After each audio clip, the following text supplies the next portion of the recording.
जगदीश हरे स्वामी जय जगदीश हरे। તમે નાના હો તો ત્યારે તમને શીખવાડે, જો બેટા આમ બેસવું, આમ બોલવું, આમ ખાવું. કોઈને શીખવાડવામાં આવે છે બેટા સુખ ઈચ્છવું ને દુઃખ નહીં ઈચ્છવાનું. કોઈને પ્રેક્ટિસ કરાવવી પડે છે. કેવી સહજ સુખ માટે કામના માણસને છે. અરે 1 મહિનાનું પણ બાળક હોય ને, એના હાથમાં ચાવી આપો ને તો મોઢામાં જ નાખે છે. કારણ કે એને મોઢાથી જ સુખ ખબર છે, અત્યારે બીજા કોઈ સુખ ખબર નથી. પણ એની ગતિ સુખ તરફ છે. સહજ માણસ કેવું સુખ શોધે છે, એને કઈ રીતે ખબર પડે છે કે સુખ શેમાં છે, સુખ કઈ રીતે પમાય, સુખ કોને કહેવાય, ક્યાં કે પૂર્વના સંસ્કારો લઈને આવ્યું છે. કેમ એને મરવાથી બીક લાગે છે? કારણ કે મરીને આવ્યું છે. એણે મરણનું દુઃખ અનુભવ્યું છે, એટલે જન્મેલું બાળક પણ મૃત્યુથી ડરે છે. ક્યાંક ભય છે એને, પણ એને સમજણ નથી, પણ ક્યાંક પૂર્વના સંસ્કારોનો અનુભવ એને છે. મરીને જન્મ્યું છે એટલે મરણથી ડરે છે.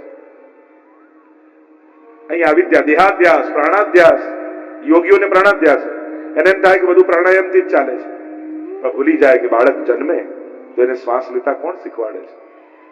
કોઈ આપણે પ્રેક્ટિસ કરાવી છે કે બેટા આમ શ્વાસ અંદર લે, પછી હવે બહાર કાઢ, હવે અંદર લે, હવે બહાર, બસ આવું કર્યા કરે.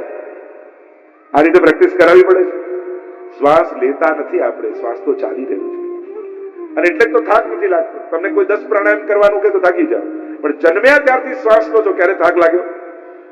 તો 60 વર્ષ થયા શ્વાસ લેતા લેતા, લાવ ને કલાક આરામ કરી લો તો કાયમનો આરામ થઈ જાય છે. તમને કોઈ 10 મિનિટ આને જુઓ તો થાકી જાઓ, પણ જન્મ્યા ત્યારથી જુઓ છો, થાક નથી લાગતો. તમે જોતા નથી, તમને દેખાઈ રહ્યું છે. તમને તો 3 કલાક કથા સાંભળવાની છે, થાકી જાઓ, પણ જન્મ્યા ત્યારથી સંભળાય છે, થાક લાગે. આ તો થઈ રહ્યું છે. એટલે જ કઈ બધું ઈશ્વર કરાવે. તો લોકો એમ કે તો પાપ કરીએ તો પાપ ભગવાન ના કરાવે? ના, બધું ઈશ્વર કરાવે. એટલે કારમાં એન્જિનની જેમ ભગવાન છે, પણ સ્ટેરિંગ તો આપણા જ હાથમાં ભગવાન આપે છે. કર્મણ્યેવાધિકારસ્તે મા ફલેષુ કદાચન. કર્મમાં તું સ્વતંત્ર છે. જો જોવાની શક્તિ ભગવાનની, પણ શું જોવું એના માટે આપણને સ્વતંત્રતા ભગવાન આપે છે. અને જેવું જુઓ એવું ફળ, એમાં પાછા પરાધીન. સાંભળવાની શક્તિ ભગવાનની, પણ શું સાંભળવું એ આપણે નક્કી કરવાનું છે. ચાલવાની શક્તિ ભગવાનની, પણ ચાલીને ક્યાં જવું એ આપણે સ્વતંત્રતા છે. ભગવાને આપણા ઉપર મૂક્યું છે કે ચાલીને તું જ્યાં જાય એવું તારું ફળ. તો આ 5 પ્રકારના ધ્યાસ, દેહાધ્યાસ, પ્રાણાધ્યાસ, ઇન્દ્રિયાધ્યાસ, અંતઃકરણાધ્યાસ અને સ્વરૂપ વિસ્મૃતિ. પોતાના સ્વરૂપનું અજ્ઞાન આપણને બહુ જ મોટું અજ્ઞાન છે. હું કોણ છું એ નહીં જાણીએ તો મારે શું કરવું જોઈએ એનું ભાન ક્યારેય નહીં થાય. જ્યારે આપણને એક વૈષ્ણવ તરીકેનો આપણો પરિચય થાય, જેમ માણસ ગુજરી જાય, તમે દુનિયામાં નહીં હો ત્યારે લોકો તમને કઈ બાબતે યાદ કરે? તમે શું ઈચ્છો છો? એક વેપારી તરીકે, એક સંબંધી તરીકે, કે એક વૈષ્ણવ તરીકે? જીવનનું સાફલ્યતા શેમાં છે? લૌકિક રીતે યાદ કરશે તો એ કદાચ સફળતા કહેવાશે, પણ વૈષ્ણવ તરીકે યાદ કરશે તો એ સાર્થકતા કહેવાશે. સફળ કરવા કરતા જીવનને સાર્થક કરવું સારું. જ્યારે પણ વૈષ્ણવતાની વાત નીકળે તો આજે આપણે આપણા વડીલોને કેવા યાદ કરીએ? અમારા બા હતા, અમારા દાદા હતા, અમારા બાપુજી આમ હતા. આજે આપણે યાદ કરીએ છીએ જ્યારે પણ વૈષ્ણવતાની વાત નીકળે. એમ તમારા બાળકો તમને કઈ બાબતે યાદ કરશે એનો વિચાર કરજો ક્યારેક. શું આપણા જીવનમાં કોઈ એવી વાત ખરી કે આપણે આપણા જીવનનું એક્ઝામ્પલ આપી અને બાળકને ટોકી શકીએ? જો બેટા હું આમ કરું છું અને આ રીતે રહું છું, તું આમ કરે તો સારું. જ્યારે બાળકોને આપણે આપણા એક્ઝામ્પલ આપીએ ને એની વધારે અસર થાય છે. એમને ભાગવત કે રામાયણના એક્ઝામ્પલ કરતા પપ્પા અને મમ્મીના એક્ઝામ્પલ વધારે અસરકારક હોય છે. અને એટલા માટે ઉપદેશક બનવા કરતા પ્રેરક બનવું પરિવાર માટે.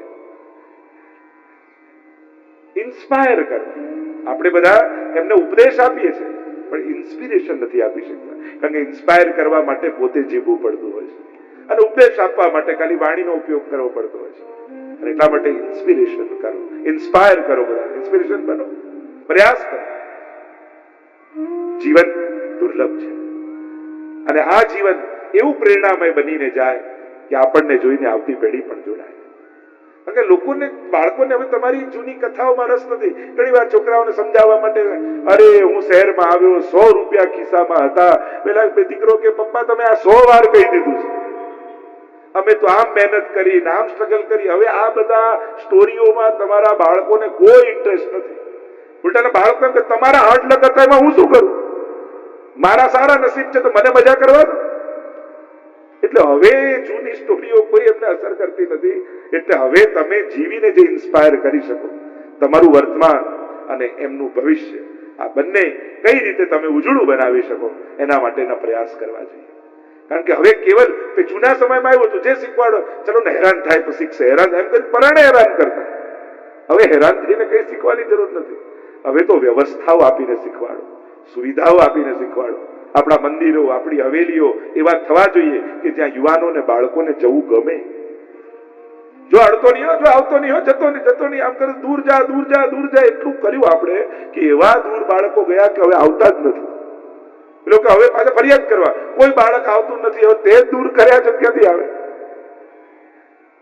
વાતાવરણ આપણું એવું બનાવો કે જેથી લોકો ઠાકોરજી પાસે આવતા થાય, ગુરુજનો પાસે બેસતા થાય, વાત કરતા થાય, દિલ ખોલીને વાત કરે. એવું એક ખાઈ આપણે કરી દીધી છે આપણા વૈષ્ણવો અને ગુરુજનોની વચ્ચે કે સંવાદ તૂટી જાય છે. પણ જયારે હવે ઘેર ઘેર સુધી પહોંચવાનું થાય ત્યારે લાખો લોકો હવે જોડાઈ રહ્યા છે. સમય બદલાયો છે, સંજોગો બદલાયા છે. હવે અવસર છે તમારા ઘરમાં વૈષ્ણવ ધર્મ જીવતો રહે એના માટે તમારા શું પ્રયાસ છે. તમારા માથે બિરાજતા ઠાકોરજી તમારા ગયા પછી પણ તમારા ઘરે રહે એના માટે તમે શું કરી રહ્યા છો, તમે કઈ તૈયારી કરો છો. બિલકતના તો ભાગલા પાડી જવા, આને આપીશું આને આપીશું, પણ ઠાકોરજી ક્યાં પધરાવીશું એની તો શંકા આપણને રહે છે. વિચાર કરો. તો આ બધા ચિંતનના વિષયો છે. આપણે તો કૃષ્ણ ચરિત્રનું અવલોકન કરવાનું છે. પૂતના આવી અવિદ્યાનું રૂપ છે, સુંદરીનું રૂપ લઈને આવી. જો આ કલયુગમાં છે ને, છેતરનારાઓ અપશબ્દો બોલતા બોલતા નહીં આવે, શ્લોકો બોલતા બોલતા જ આવશે. એટલે કલયુગમાં પાખંડ પ્રચુરે લોકે કૃષ્ણેવ ગતિર્મમ. લોકો આમ મોટા મોટા ફોટાઓ, મોટા ભીડ, મોટા પ્રદર્શન એમ કરી તમને ઇમ્પ્રેસ કરવાની કોશિશ કરશે. અને જે ગુરુ તમને ઇન્સ્પાયર નહીં પણ ઇમ્પ્રેસ કરવાની કોશિશ કરે ને એનાથી ચેતી જજો. પ્રભાવિત કરવાની કોશિશ ન કરો, પ્રેરિત કરવાની કોશિશ કરવી જોઈએ. એના જીવનમાં કેમ કરીને ભગવાન પ્રવેશ કરે એનો પ્રયાસ કરવો જોઈએ. ભગવાનને ભૂલીને મારું નામ જપવાની કોશિશ કરે, આ તો ગુરુના જીવનની વિફલતા છે. જો ભક્ત ભગવાનને ભૂલી જાય ને કેવળ એને યાદ રાખે તો વિફલતા થઈ. ગુરુ દીવાર ન બનવો જોઈએ, દ્વાર બનવો જોઈએ. દ્વાર ખોલીને ભગવાન સુધી પહોંચાડી કહી સોંપત શ્રી ગોવર્ધન નાખે.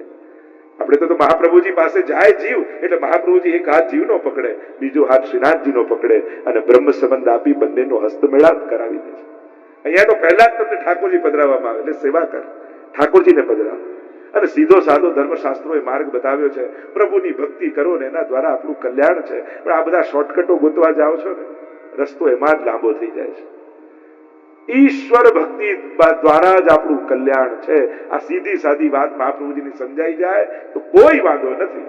પણ ત્યાં કંકુ નીકળે છે, ત્યાં ભભૂત નીકળે છે, નાના આશીર્વાદ લઈ આવું, ત્યાં ચડાઈ આવું, ના કરી આવું, આ બધા જો ભટકતા રહ્યા તો જીવન ભટકી જશે.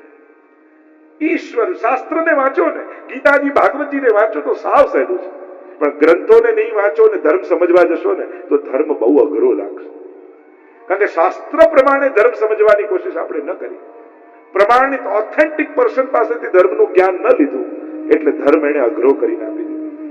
અને જો અંધશ્રદ્ધામાં પડ્યા આ કલયુગમાં આપણે ફરિયાદ કરી કે પેલા છેતરી ગયા, બધું છેતરાયો તો છેતરી ગયા. આપણા મનમાં કોઈ લાલચ હતી ત્યારે કોઈને મોકો મળ્યો ને, ત્યારે કોઈને અવસર મળ્યો ને. મહાપ્રભુજી કે મારા ઠાકોરજી પાસે કાંઈ માંગવા આવતા નહીં, કારણ કે એને બધી ખબર છે. તમારા કલ્યાણનું જે હશે એ માંગવાની જરૂર જ નથી, ઠાકોરજી હાથ લાંબો કરીને આપી જ દેવાનું છે. પણ એક વાત ચોક્કસ છે, ઠાકોરજી આપે એનો સ્વભાવ એવો છે કે કોઈને ખબર પડવા દેતો નથી. માણસ આપે તો આખા ગામને કે, ભગવાન આપે તો કોઈને ખબર. અરે સુદામાને આટલું આપ્યું, આપણે તેમ કહીએ કે એક હાથ આપે તો બીજા હાથને ખબર ન પડવી જોઈએ. ભગવાન તો એ રીતે આપે કે લેનારને ખબર ન પડે કે ભગવાને આપ્યું છે. એ રીતે પ્રભુ તો આપે છે. કુબેરનો વૈભવ સુદામાને ભરી દીધો, પણ સુદામાને ખબર ન પડવા દીધી કે મેં શું આપ્યું. સુદામા તો રાજી થતો જાય છે કે મારા તાંદુલ ઠાકોરજી આરોગ્યા, પણ એના બદલામાં એને શું આપ્યું તો ખબર ન પડે. આ તો એટલે લોકો કે ભગવાન હોય તો દેખાય નહીં. અરે થોડું કરીને જે આગળ દેખાય માણસ, અને બધું જ કરી જે ક્યાંય ન દેખાય એ જ તો ઈશ્વર છે. એને દેખાવાની આદત જ નથી, એને કહેવાની આદત જ નથી, એને બતાવવાની આદત જ નથી, એને તો કરવાની આદત છે. એ તો કામ કરીને સરકી જાય છે, છુપાઈ જાય છે. આ જ ઈશ્વર વૃત્તિ છે, આ જ વૈષ્ણવી વૃત્તિ છે. માયાએ પ્રવેશ કર્યો, પૂતના સુંદરીનું રૂપ લઈને આવી અને મારતી મારતી બાળકોના પ્રાણ લેતી લેતી આવી નંદાલયમાં પ્રવેશ કર્યો અને ભગવાન યશોદાજીની ગોદમાં હતા. જ્યાં પૂતનાએ પ્રવેશ કર્યો અને પ્રભુએ નેત્રો બંધ કરી લીધા, દ્રષ્ટિ આપી. એક વસ્તુ યાદ રાખજો, ભગવાન દર્શન બધાને આપે છે, પણ નજર બધાને આપતા નથી, દ્રષ્ટિ બધાને આપતા નથી. શ્રીનાથજીના દર્શન જેટલા જાય બધાને થાય, પણ શ્રીનાથજી બધા સામે જુએ જરૂરી નથી. પ્રભુએ આપણી સામે આજે જોયું એમ ખબર કેમ પડે? અનેક કારણોની ચર્ચા કરી શકાય કે આપણને એમ લાગે કે આજે ઠાકોરજી મારી સામે છે. પ્રભુની દ્રષ્ટિમાં કૃપા છે, પ્રભુની દ્રષ્ટિમાં કરુણા છે. પ્રભુની એક દ્રષ્ટિ પડી જાય દુર્ભાગ્ય થઈ. પ્રભુ દ્રષ્ટિ જલ્દી કોઈને નથી આપતા. પૂતનાને દ્રષ્ટિ ના આપે, નેત્રો બંધ કરે. અનેક અનેક કારણો શાસ્ત્રોએ બતાવ્યા. એક કારણ તો મહાપ્રભુજીએ બતાવ્યું. કેમ ના આપે? કે પ્રભુની દ્રષ્ટિમાં જ્ઞાન છે અને પૂતના અવિદ્યાનું રૂપ છે. અને જો જ્ઞાન રૂપી દ્રષ્ટિ પડે ત્યાં પૂતના ખતમ થઈ જાય, તો પૂતના વધની લીલા ન થાય. એક અર્થ એમ કર્યો, પ્રભુએ આંખો કેમ બંધ કરી? તો ઠાકોરજી મહાદેવજીને યાદ કરે છે કે હું તો મારું કામ તો માખણ વિસરી ખાવાનું છે, આ ઝેર પીવાનું કામ તો તમારું છે, તમે આવો પીઓ. એક અર્થ એમ કર્યો કે આ તો પુષ્ટિ લીલા છે અને પુષ્ટિ પુરુષોત્તમ પ્રભુ વિચાર કરે છે હું તો પુષ્ટિ પુરુષોત્તમ છું, એટલે જીવના દોષો સામે જોવા નથી આવ્યો, કેવલ ગુણોનું ગ્રહણ કરવા આવ્યો. તો પયપાન કરાવવું એ ગુણ છે, વિષ લગાવવું એ દોષ છે. મારે ભક્તના દોષ નથી જોવા, એટલે પ્રભુએ નેત્રો બંધ કરી. એક અર્થ એમ કર્યો કે ઠાકોરજી આંખ બંધ કરીને વિચાર કરે કે મારી માં કેટલી, એક દેવકી માં, બીજી યશોદા માં, ત્રીજી રોહિણી માં, અને આ પયપાન કરાવવા આવી તો શું આ મારી ચોથી માં છે? જો પૂતના વધની લીલામાં પ્રભુની કૃપા તો જુઓ. પૂતના એની ભાવના ખરાબ છે, મારવાની ભાવના છે, પણ એની ક્રિયા માની ક્રિયા છે.